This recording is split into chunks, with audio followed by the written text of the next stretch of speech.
Hey everybody, this is Glenn and welcome to my kitchen. Welcome to Glenn's Gourmet Eats. Tonight we're going to be trying, tonight I should say, it's at nighttime.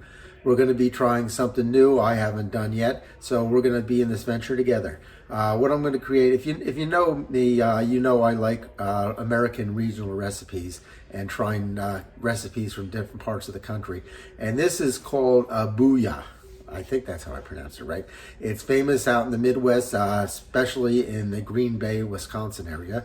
And it's kind of a mixture between a stew and a soup. So let's get started with this. Okay, what I have here to start with is 2.5 pounds of short ribs. The traditional, you can use a beef chuck, but the short ribs are going to give it more of that meatier flavor.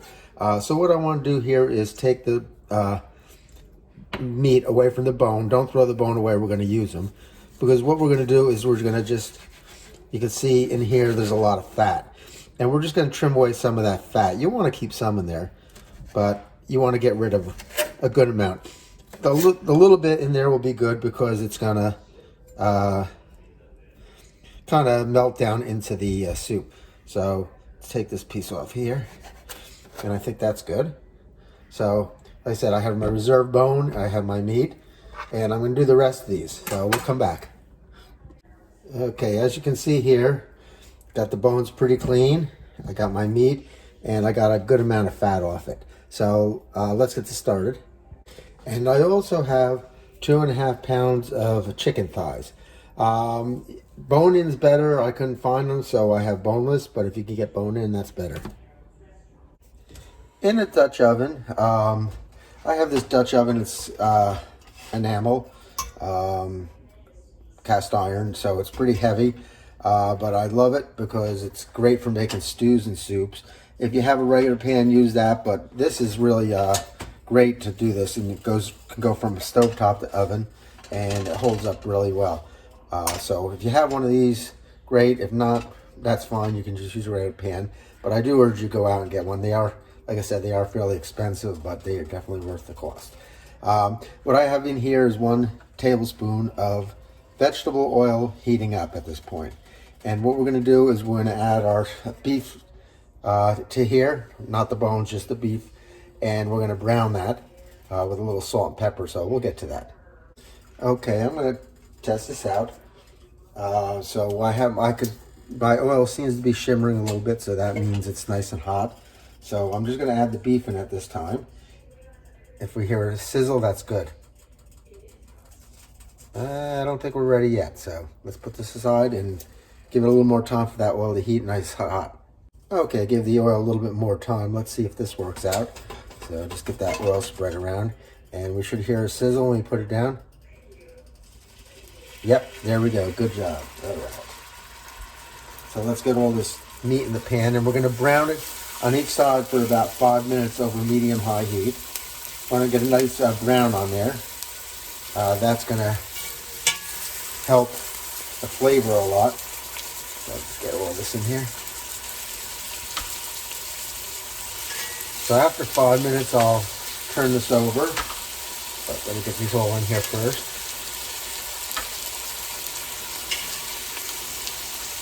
And we have one more piece here. Perfect. Okay. Now the rest of the bones I have set aside. And what I'm going to do now is I'm just going to take a pinch of salt.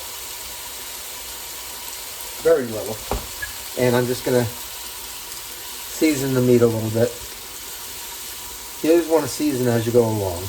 You don't want to over-season or under-season. I think that looks good. And how about we do the same thing with a little bit of pepper here. Good. And like I said, we'll let this go for 5 minutes and turn it, and in about 10 minutes we'll come back and they should be nice and brown. Okay, we got about a minute, less than a minute now on these ribs browning here, and you can see they got a nice color on them at this point, and it's leaving some stuff on the bottom of the pan. You want to keep that. That's called font. We're going to scrape that up a little bit later. But once I get this out, I'm going to transfer it to a pan or a plate here and just hold it, and we're going to start doing the chicken thighs in the same manner. The chicken thighs, I don't know if I mentioned, but they need to be trimmed as well with the fat if there's too much fat on them. Like I said, you want to leave some for flavor, but you don't want to have too much where your soup or stew is really greasy. So, all right, time's up. I'm going to transfer these over to the pan. I'm going to let them sit for a while we do our chicken.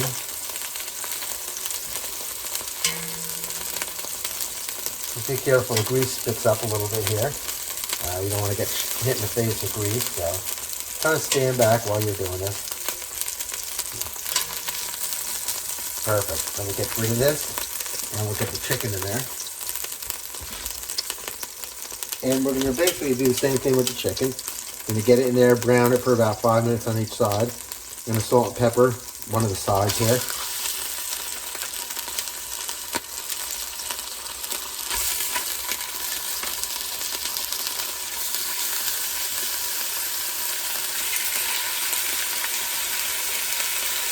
Put that in there.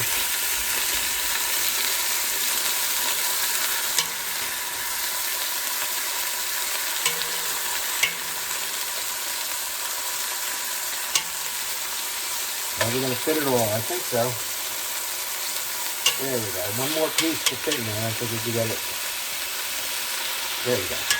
All right, again, let me salt and pepper that.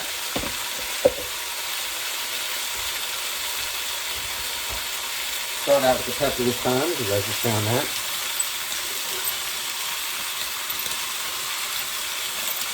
There we go. Get that one over there.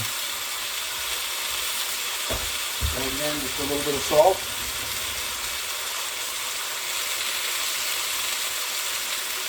As I say, be scarce on the salt because we're just salting as we go along. You kind of want to sprinkle a little bit on there. All right, that's good. All right, we'll come back in about 10 minutes. Okay, it's been about 10 minutes, and I'm going to turn my timer off. And I'm going to get this chicken out of the pot. So let me turn my heat off at this point and get this out carefully. Again, watch what you do because grease is flying here. So.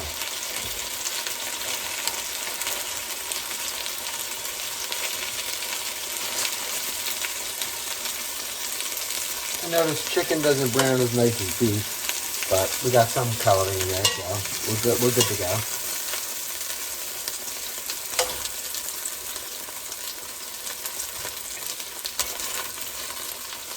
All right, one more piece, and then we'll get these scraps. I'll try to get out of here. It's stuck.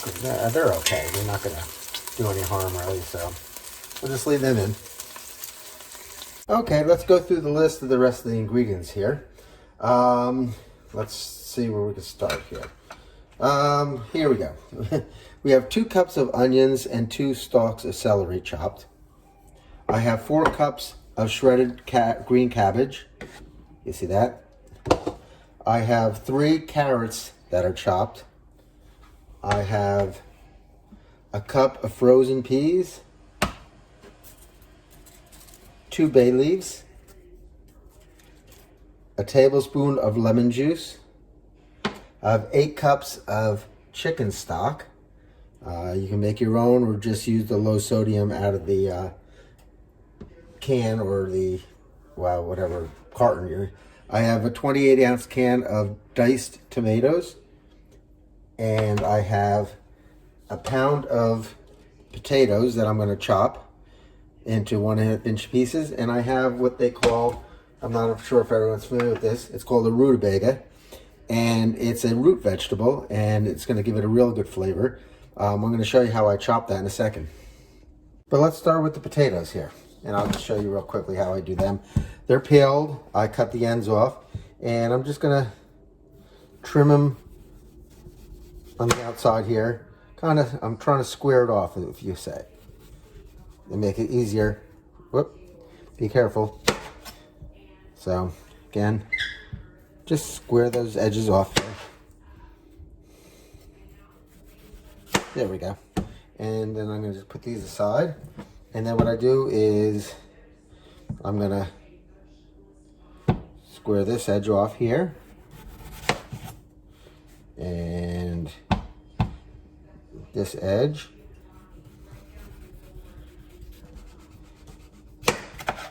and we should have something fairly square. Yeah, that's good enough.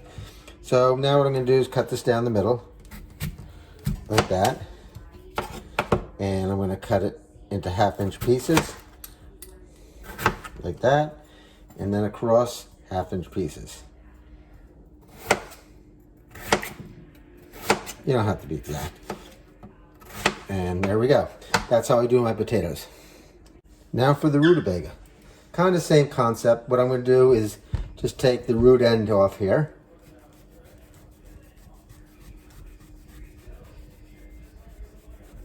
And take the end off here.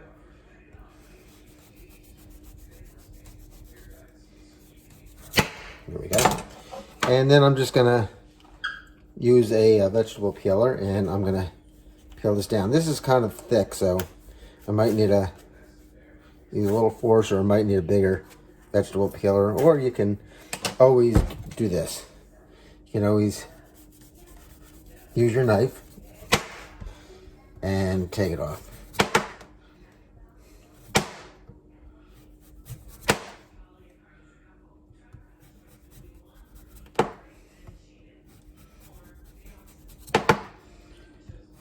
You see what I'm doing, right? Just kind of going around the contour of that. And then we'll turn it over and kind of do the other way. This is easier than using a vegetable peeler, believe me, on this, because like I said, the peel is tough.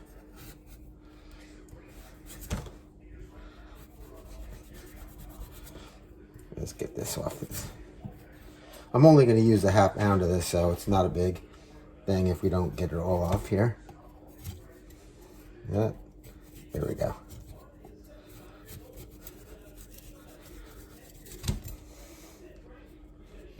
And one more piece down here. All right, then we'll turn it over and we'll get this side off here.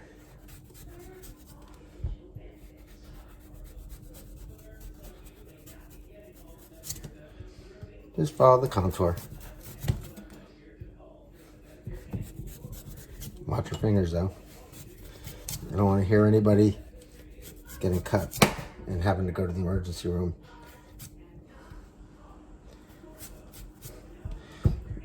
Been close a couple times, but you didn't hear that from me.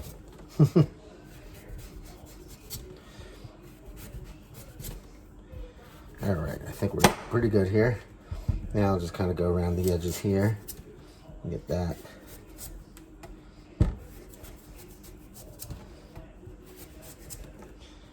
Get up here a little bit more. And how about this piece right here? All right, good. I think we got that. Put that aside. And again, what I'm going to do is I'm going to cut down the middle here, if I can. This is going to use a little force. These are pretty hard here. I might want to get my cleaver in a second, because see if this goes through. It's a tough one. Let's try. Yeah, don't do that. All right. Let's go through this way with the point first. Get it down there and then drag down. That helps, doesn't it? All right.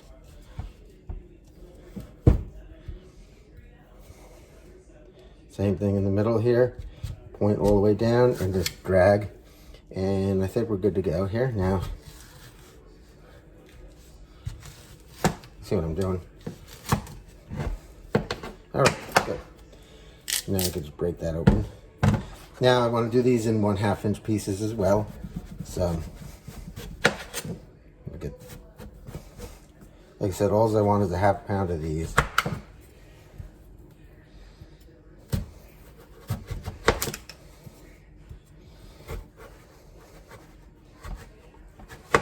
And one more. Get rid of this piece here. And we'll cut these into 1/2-inch planks.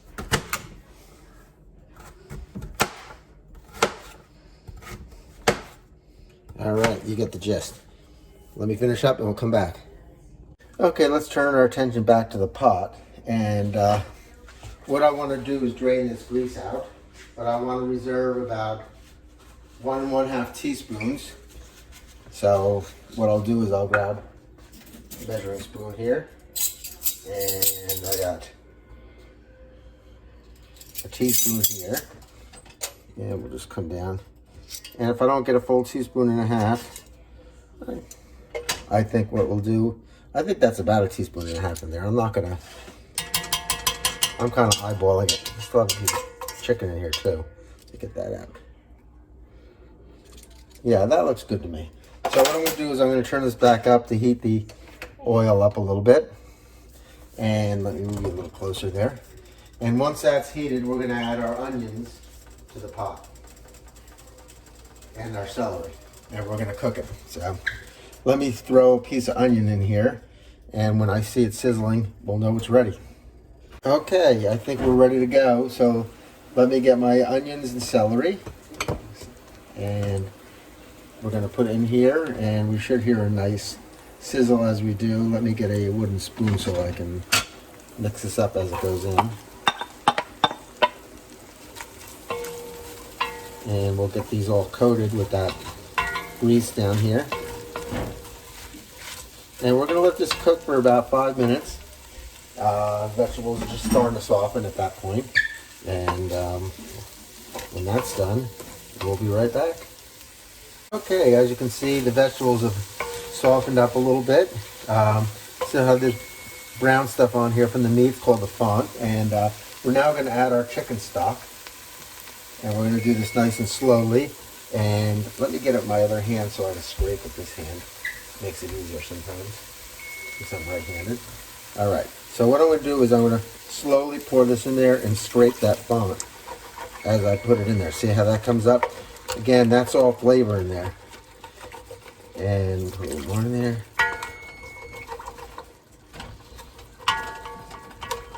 Scrape that all up as you see it.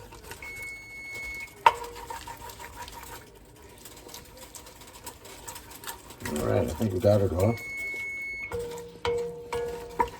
One more there. And then you can pour the rest of this in there. And I'll give that a stir. And to that, I'm going to add my 2 bay leaves. 1, 2.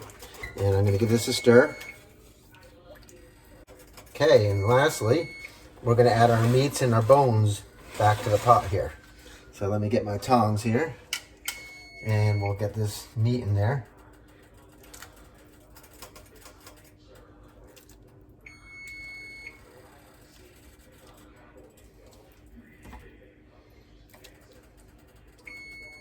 Yeah, the timer's driving me up. Well, okay, turn that off.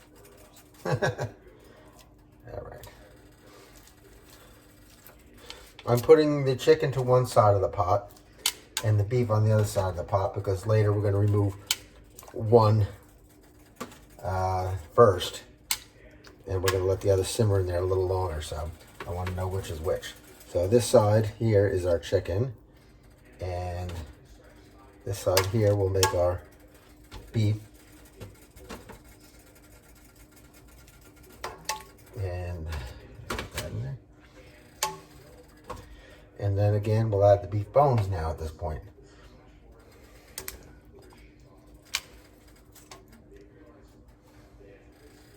And we're going to bring this up to a simmer, a boil actually, and then get it down to a simmer.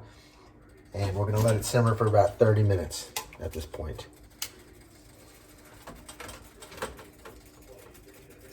So let me turn the heat up. Actually, let me give this a quick stir here. And I'll get my heat up and we're going to bring it to a boil.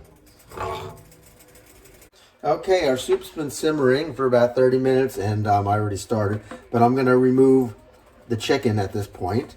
And I'm going to keep the beef in there, and that's going to go for about another 60 to 75 minutes. So let me get this all out, and we're going to let that cool down as we continue to simmer this soup here.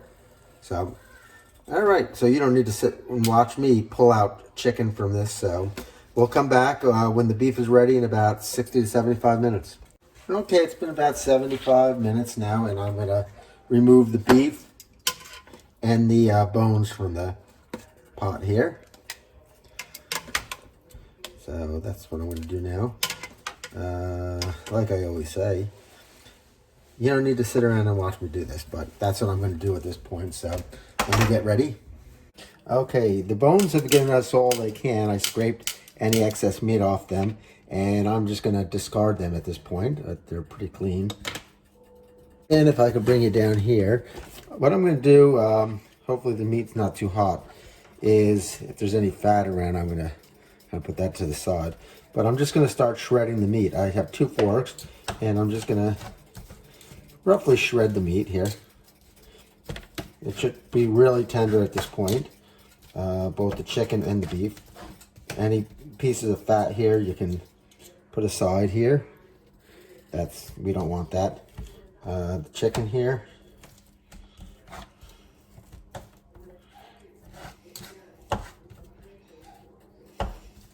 You see how easy this just shreds, and you want to shred it into good bite-sized pieces. You don't want to shred it too much.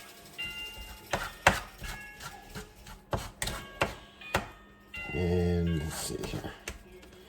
Again, I don't know. I don't think you want to sit here and watch me do the rest of this for about 10 minutes. So we'll come back. Okay, while you weren't looking, I also removed my 2 bay leaves. Don't want to eat them because they're bitter. And let's take it back over here. And we have our soup still simmering here. And to that, we're going to add back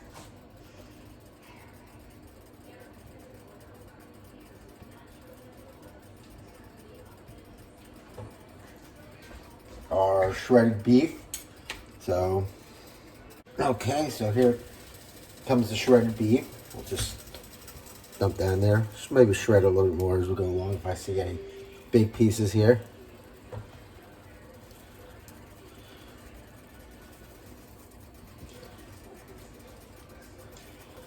Not the chicken yet. We're not putting the chicken in yet. We're just doing the beef.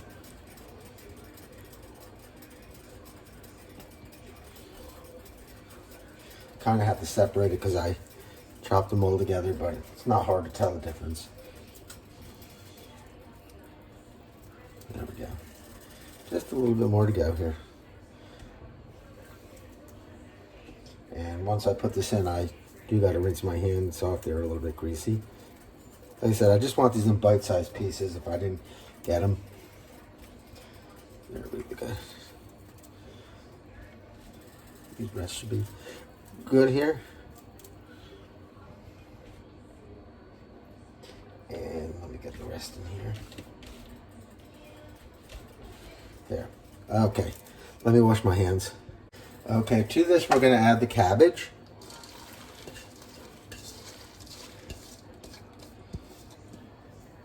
And the rutabaga. Oh, lost that.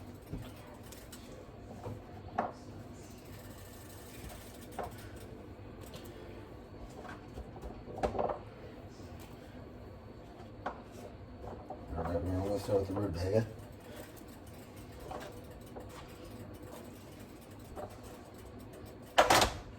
Our 28-ounce can of diced tomatoes with the juices, a teaspoon and a quarter of salt, and a teaspoon of pepper. And we're going to give that a stir. Get that all incorporated in there.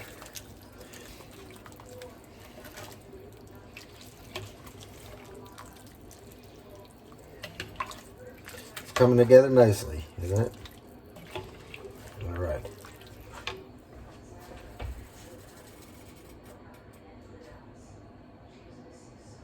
And we're going to bring this to a boil now, and we're going to let it simmer, bring it down to a simmer at that point, and let it simmer for 15 minutes until the rutabaga is soft. So, okay, it's been about 15 minutes, and now I want to add my carrots